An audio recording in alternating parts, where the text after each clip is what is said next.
Je vous ai mis une petite sortie aujourd'hui avec Minelab. Ah, viens de dire, en ce moment, tu sors beaucoup avec l'Equinox.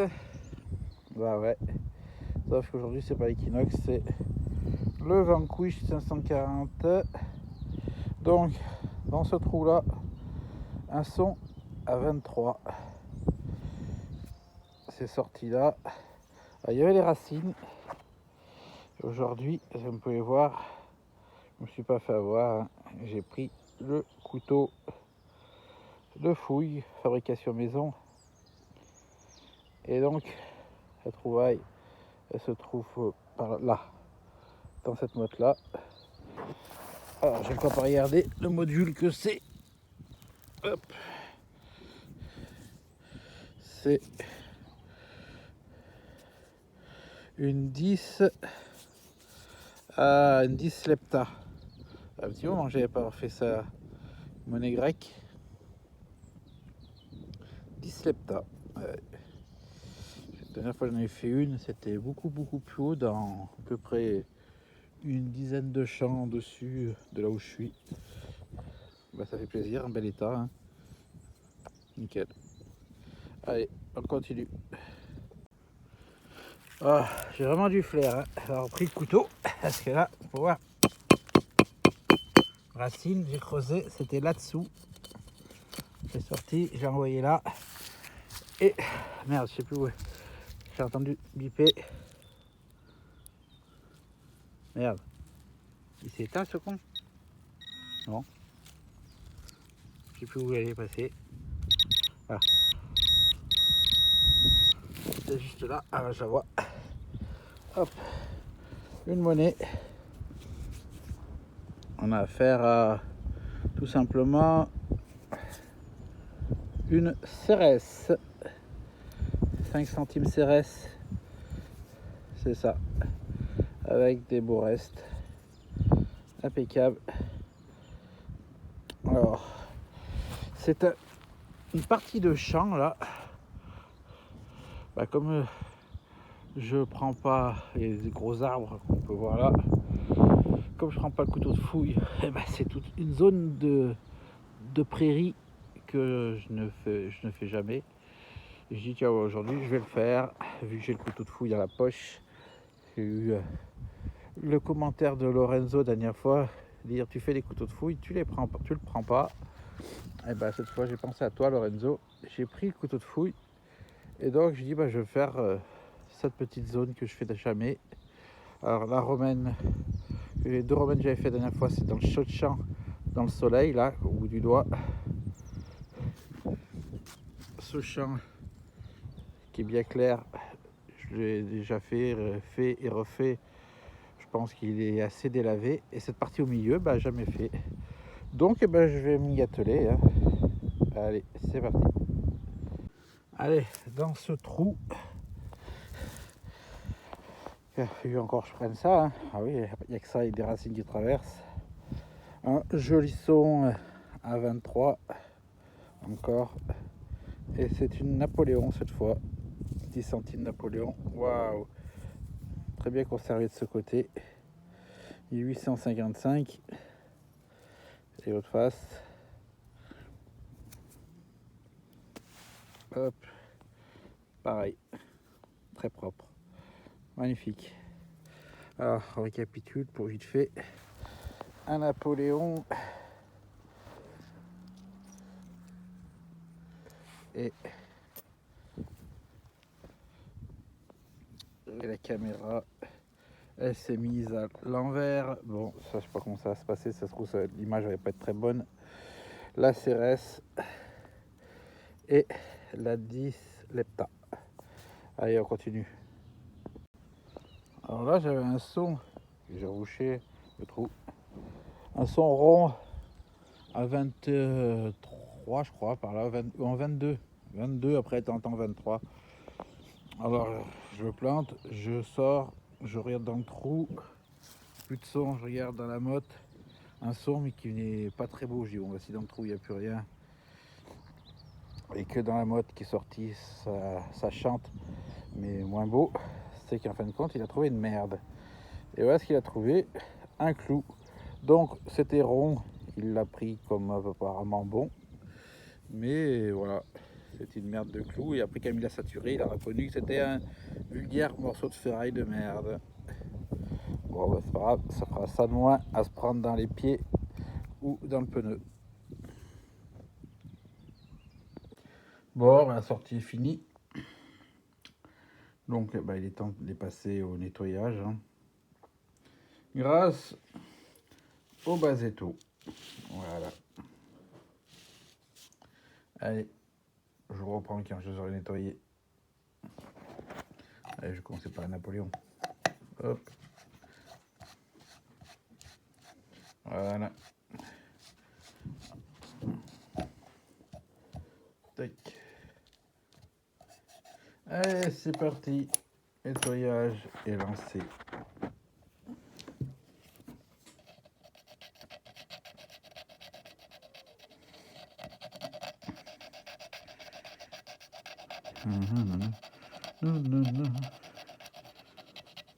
Vous êtes toujours là? Vous n'allez pas croire que vous avez assisté à tout le nettoyage? On a pour des heures. Hein. Allez, à tout de suite. Alors, pour dégrossir des pièces comme ça qui ont de la terre, on va dire en superficielle et qui est, c'est pas encrouté, j'ai retenu une chose qui avait été dite par Vaucons quand j'étais sorti avec lui, avec aussi ATH, détection.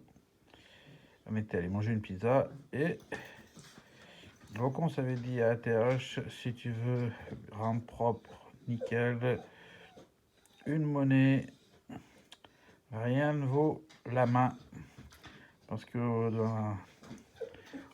quand on transpire, eh ben, on développe du sébum et ça va illustrer la pièce. Et donc, eh ben, je me disais que est-ce que ça marcherait sur ce pinceau de Napoléon si juste avec les doigts, je frottais la pièce pour enlever cette terre sans s'amuser avec le cure-dent à droite à gauche. Donc j'ai gardé ma main un petit moment fermée pour avoir un peu chaud, qu'elle transpire un petit peu. Et je vais essayer de frotter la pièce.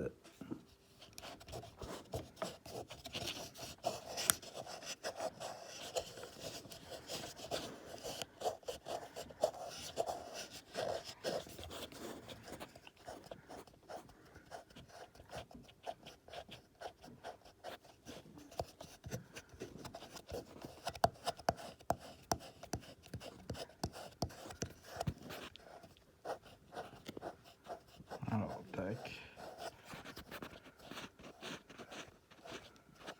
Après, quand on sent que le doigt est sec, on change de doigt.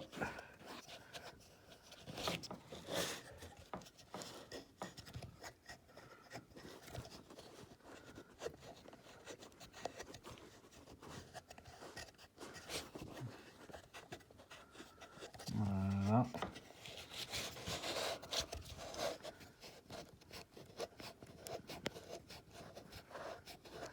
Alors c'est peut-être un peu long, je pense que je vais peut-être couper, ça sert à rien.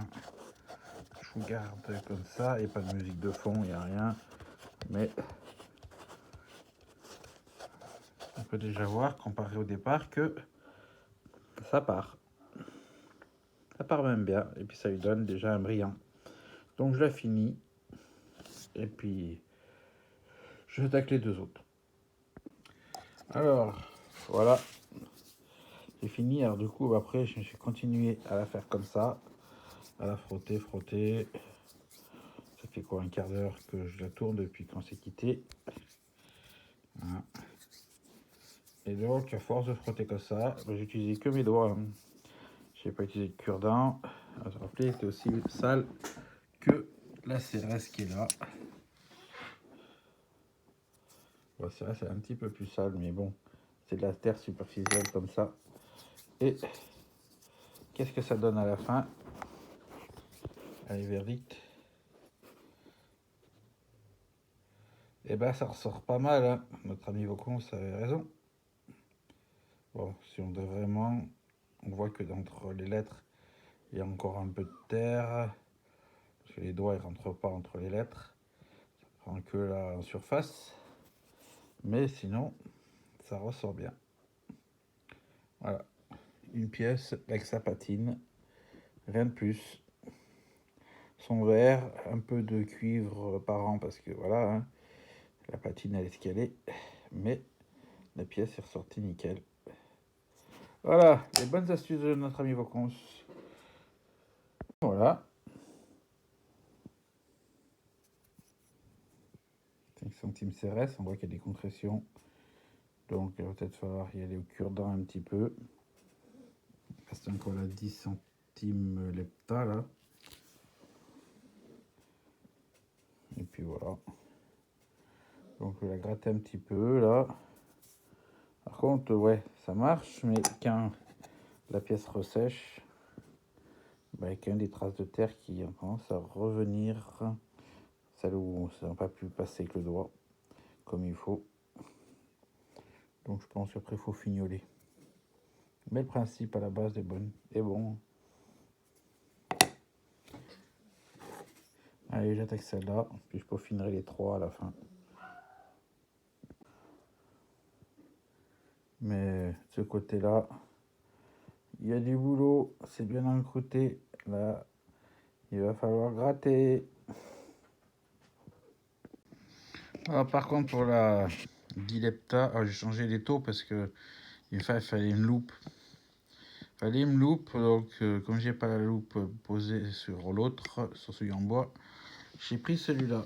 Donc je disais que là, il fallait que j'y aille au crayon à Lucien. Bon, à Lucien ça va bien, mais il faut savoir le maîtriser. Il faut pas appuyer pour arriver au cuivre. C'est toute une technique.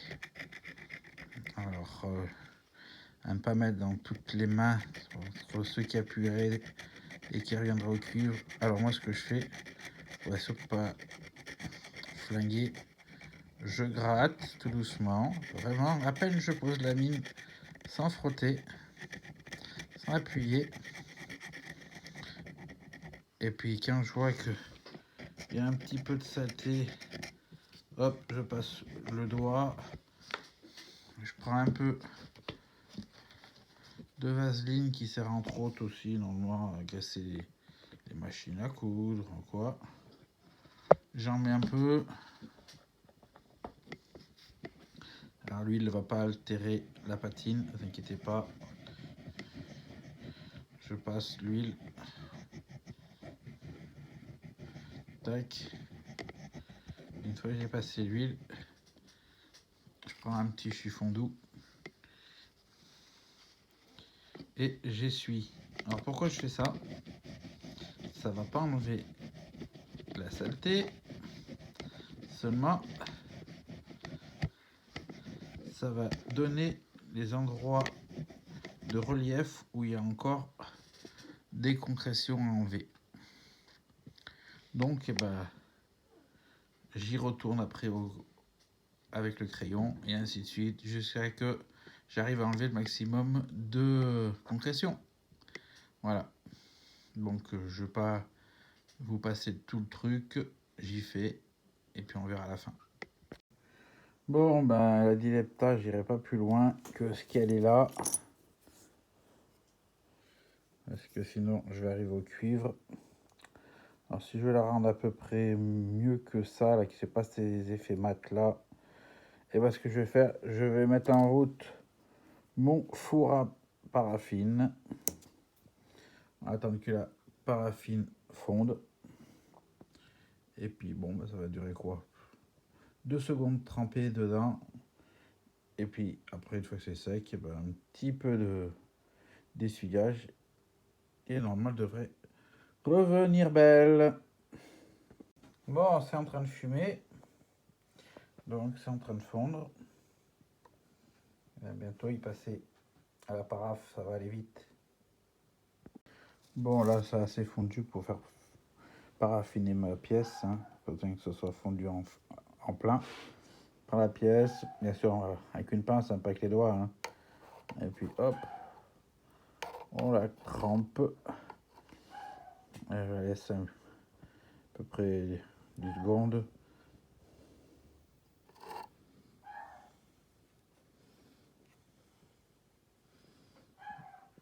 Alors je prends la pièce, je la trempe. Bah, si je visais, c'était même mieux. Voilà. Et je la laisse tremper, on voit, hein, regardez, ça mousse.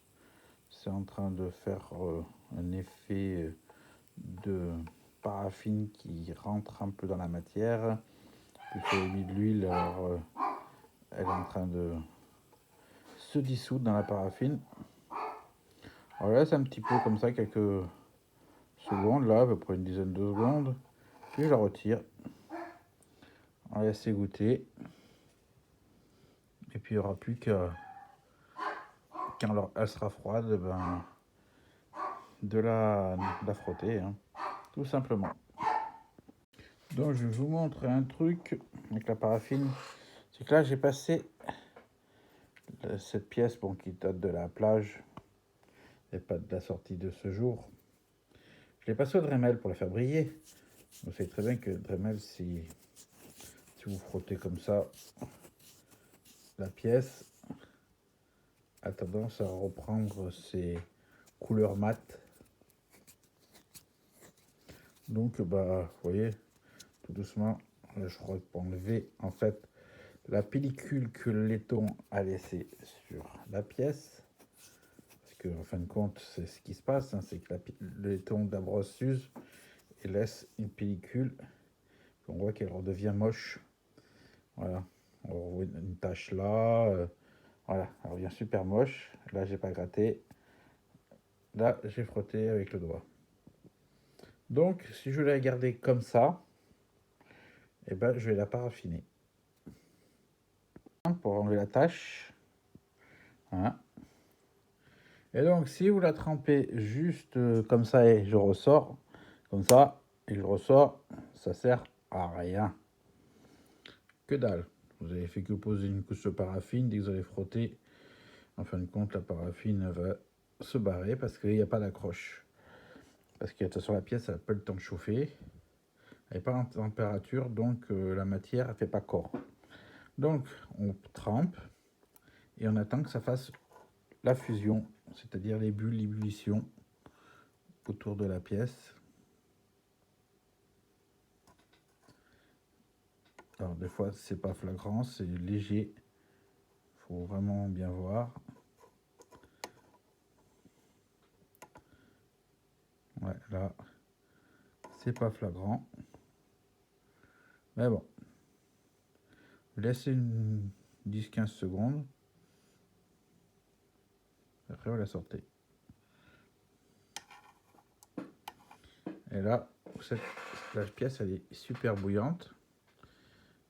Il faut attendre qu'elle refroidisse. Et une fois qu'elle refroidit, elle devrait garder cet effet brillant. Bon, la petite tache, elle est quand même là, hein, mais elle n'est pas comme elle était quand j'ai réessayé avec le doigt. Allez, tac. Après, il y a peut-être les matières aussi qui font que ça mousse plus que d'autres.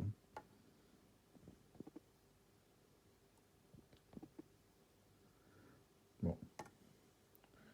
Voilà. Cette fois, on laisse refroidir. Et donc, eh ben là, elle est refroidie, hein, parce que j'ai dans les doigts. Et donc, eh ben là, elle ne se reoxydera pas. La tache est toujours là, mais voilà, elle restera dans ce jaune. Car elle est maintenant protégée de l'oxydation de l'oxygène. Et oui, parce que c'est l'air qui les oxyde. Et donc, pour finir la vidéo, on va en revenir à ce qui nous intéresse, c'est-à-dire aux 3 monnaies trouvées ce jour. Alors, on va rappeler la Diletta. Hein. Donc, voilà, elle a retrouvé une jolie patine. Rappelez-vous, c'est des patines vert clair. Joli vert foncé. Alors, une fois que vous avez refroidi votre paraffine, vous prenez... Moi, je prends un truc pour les lunettes, une sorte de chamoisine, là. Et puis, voilà, un bon pessa chiffon en coton.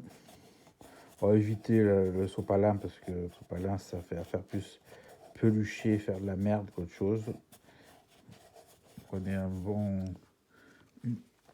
petit chiffon en tissu là, pas synthétique, hein, je dis coton, ou sinon les petites chamoisettes, si vous avez des petites chamoisines là de lunettes, vous passez ça, hop, et après vous libérez la pièce de l'étau,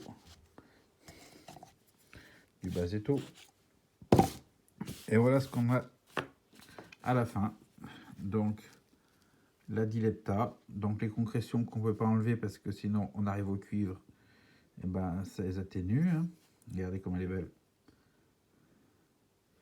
Dilepta, la 5 centimes Cérès, un joli vert foncé, et la Napoléon qui était qu'un vert moyen est devenu un joli vert patiné foncé aussi, comme on les aime. Voilà. Donc si cette vidéo vous a plu, n'hésitez pas à laisser un pouce vers le haut, un commentaire si vous voulez en laisser un. Si vous n'êtes pas abonné, abonnez-vous. Et si vous aimez mes vidéos, vous connaissez quelqu'un qui regarde les vidéos, n'hésitez pas à partager pour qu'il puisse s'abonner à la chaîne. Sur ce, je vous dis à plus. Je récupère la pièce qui m'est glissée des doigts. Et puis on se dit à la prochaine. Allez, ciao.